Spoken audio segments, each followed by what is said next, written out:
is episode 119, Success and Reality. This is where a lot of people get confused, get turned up, get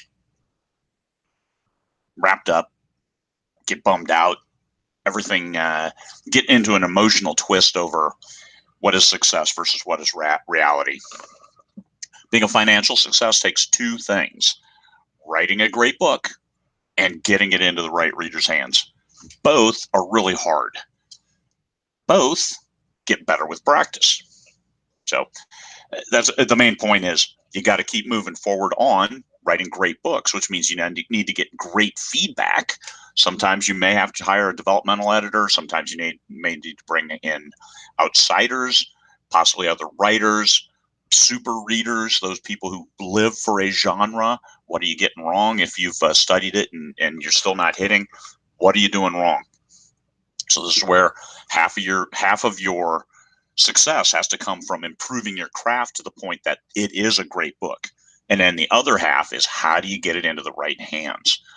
Significant effort, and 20 books to 50K, As for Authors, self-publishing formula, a lot of people out there trying to help people understand what that takes, and the various elements and individual things that you need to do or can do to get that book into the right people's hands. Half the authors think they're better authors than they are, and the other half think they're worse than they are. And then there's the happy people in the middle who understand and can embrace good enough. As I go back through my books, especially the one I just wrote, 105th, 106th book, something like that, you'd think it would be flowing and super smooth. And I look through it and I'm like, who in the hell wrote this? There are a couple sentences where I have like the exact same words. Well, I could tell I stopped at one sentence, and then when I started back up, it's like I had that same thought. So I wrote it down again. Well, that's good. Good editing cleans that up, but still, I see some published books that I have repetitive words in the same word in three different sentences or three consecutive sentences, things like that. It's like it can always be better, always, but embrace good enough. This is where the readers, some may notice it, but if they're so into the story because your story is good, the plot's moving forward, the characters are pushing it forward and running, and the readers are trying to stay up with them, then you've done your job. You've entertained them. You've done a great job in that they read it one. My whole goal is that they read it in one sitting.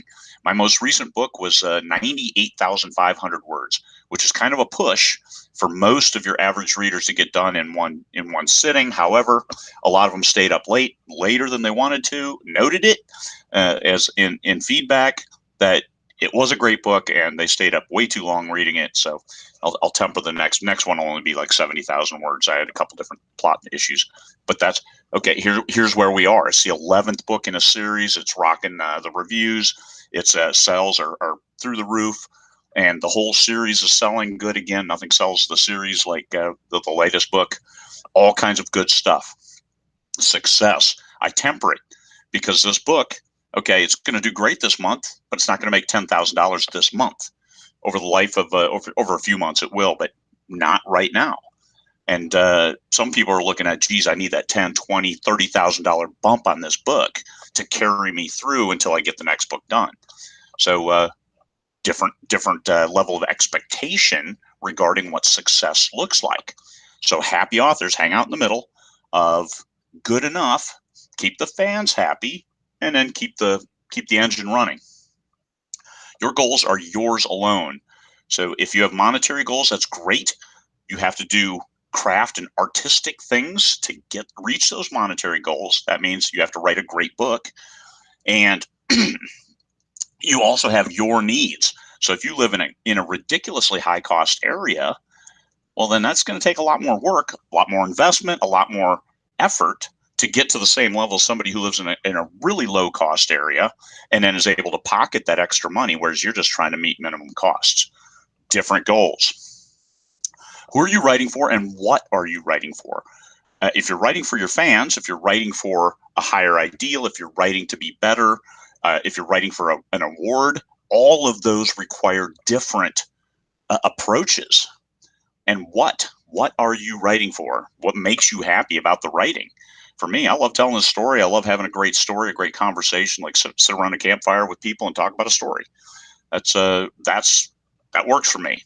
I have my business side that wants that business success, but that's me. And yeah, I keep moving forward because I still have a lot more stories to tell. And readers, my fan base, as my fan base grows, the chorus of voices saying, I want another book in this series, I want another book in this series, it's great to hear. And yes, I have those stories. One of the things that will hold you back is comparisonitis. Set your goals early, adjust as you move forward, but don't adjust based on, oh man, this guy started when I wrote, and now look where he is. I got to get up there. No, because that'll force you into thinking you need to take shortcuts and do other crazy stuff that you don't want to do. You just stay within yourself, within your lane that you've established on the journey up the mountain of success, and then keep moving on that. Adjust as you see things like, oh, hey man, I didn't expect this series to take off, but it has. So let me put these other side and let me write books in this series. And I did that as well when I had a series that took off, and holy cow, I'll just keep writing books in this one because every new one is a huge launch, huge success, and it made for a great year. That was my biggest year ever. So you can do that too. Just adjust as you go, keep rolling, keep improving your craft, and keep improving your business. Success and reality. The reality is you've got to do it all, but you can do it at your pace. Just temper that, your expectations of what success means. Oh, geez, I had my cursor over the time. I didn't see that's almost 7 minutes.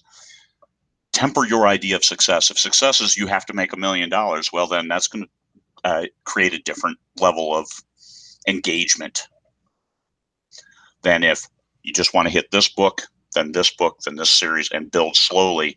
It's a marathon, not a sprint.